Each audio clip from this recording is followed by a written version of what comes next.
In the world of calisthenics, everybody wants to be strong. Nobody cares about the muscle mass, how much big you are. Over here, all we care is about how much strength you have in your hands and your wrist. Anyways, there's a video dropping from Zdenek Latai. Don't know if I pronounce it wrong, I'm sorry. But you know what I mean, ZL, okay, in short. He's gonna tell us how to actually master calisthenics. Why strength? Why strength training alone is false. Like, if you just do strength training every day, you're not gonna get strength. Why? Let's find out. Because I know my secret, but let me find out what's his secret. Are you tired of hitting frustrating plateaus in your calisthenics journey, despite pushing your strength training to the absolute limit? If you have been progressing and then suddenly stopped, well, that's right, because of the strength training. Oh my God. Today I won't show you ultra hardcore complex equations like Geek-Climber. Just one simple, which will ensure you achieving any skill fast. Of course, if you will stick to it.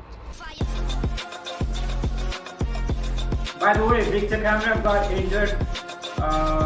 Hope you a speedy recovery if you have seen this. Recently I made 3 videos about Geek-Climber which showed many mistakes he did, and I've seen all of them. Biggest one. I've reacted to them. You can see it in my channel if you. Training only 1 rep maxes and therefore training for strength, which caused his progress to be extremely slow. Despite all the heavy math he incorporated in his videos. There is only one equation you really need to stick to, and that's this one. Basics? Hypertrophy you are maybe disappointed, but this is all you need to master calisthenics. Of course, if you take mastering calisthenics as achieving skills. Let's talk about each one of them separately. Why hypertrophy is bigger than strength training. It's because building muscle size takes more time than gaining strength, and therefore it's important to focus more on it.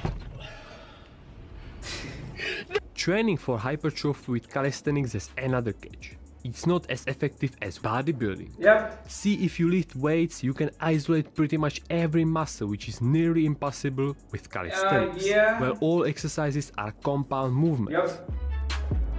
These are good for burning more calories, teach muscles how to work together as one unit, but not for gaining muscles. Yeah, it's not for gaining muscle. Okay? But you can gain muscle with the common knowledge about building muscles is that you are just building non-functional mass. And so strength training is more important. Then why is it small in this equation? If it would be that important, everybody would need to just train for strength, and then they would eventually lift tons. This works, right? No, it doesn't, bro. Geek-Climber will be again good example here, because climbers are known to be able to do one-arm pull-up almost right away from all the climbing. But then why it took him more than 300 days to learn it, even with 10 years of climbing experience? He's an average guy. He jumped to one-arm pull-up already maxed out, strength-wise. And once you reach this top, it's very hard to progress. Because training for strength doesn't build muscles that much. We all know that. Then the only option is to build bigger muscles to have more space where to put the new strength. See, that's why strength training is less. Well, it's important, but a lot less compared to building big muscles. Zdenek, and what about the central nervous system or muscle-mind connection? What will you say to that? For what is muscle-mind connection when you have nothing to connect? So, to summarize this all, I can say it in this way. You can get strong without gaining muscles. There's a limit to strength gains you can make without building muscles. Once you reach this, you can only get stronger by gaining muscles. But you can gain muscles without getting stronger. So with hypertrophy alone you won't succeed, as well as with strength training alone. Zdenek, okay, I will split my workouts to 50-50, right? You can, but focusing on multiple things at once is not optimal, and so one thing at a time is the best approach. Move on at least to the in my next opinion. move, bro. Once you will build a muscular upper body, you can then start learning skills, but be careful about building your lower body, because as we all know, this mass is useless for skills. And once you will build it, you won't be able to get rid of it, so choose wisely what you really want. We all will need to look like Ian or Larosa. Well, this depends on how tall you are. In the end, it doesn't matter how you will get to this physique, but this one simple equation divides those who will learn skills fast and those who slowly, or not at all, my case. And then often end up saying that you won't learn skills in a month or two, when it is actually possible. Of course, it will take you firstly 2 or 3 years of hardcore grind to build that muscular upper body, but then it will ensure you a key to every skill. Plus you will look a lot better than me after 6 years of mainly training for strength. Of course, there are so many things that play a big role in how fast you will progress, like your body composition, genetics, and a lot more. But with big upper body, can everybody achieve planche or front level? The time you spend with that will then project itself in the progress speed. 1 year means 1 year to learn front level, for example. I don't know, maybe.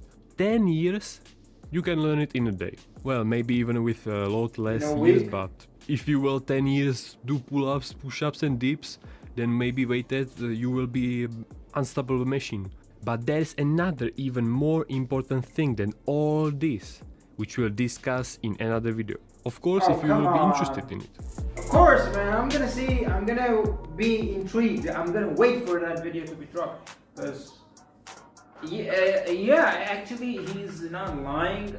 Anyways, there's a lot of things he has said and it's slipped out of my mind. But all I'm gonna say is that you gotta have some days, basic day, where you're just training for strength, like pull-up, push-up, dips. Then you have the other days for doing planche, whatever you want to do. It's not like you do first hour pull-ups, push-ups, then you do skills. You don't do that, bro. You can do Monday, Tuesday, Wednesday, pull-up stuff, then you can do skill stuff. It's all about the recovery and all about the attempts, bro. If you don't put attempts in planche, you will never get the planche. So you gotta put attempts every time. But it doesn't mean if you're sore, you're gonna put attempts. When you're sore, that's the time you can do weightlifting, maybe. Not heavy weight, you can use 5 kg dumbbells and just let the blood flow go all through the body so it can also heal those muscle fibers which are sore. And then the next day they're gonna be stronger and then you can, use it in your skill work. Like, the video says it all. I'm not gonna explain anything. All I'm gonna say is hypertrophy plus strength equals skills. Hope you get that, and I'll see you guys in the next video. Until then, train safe.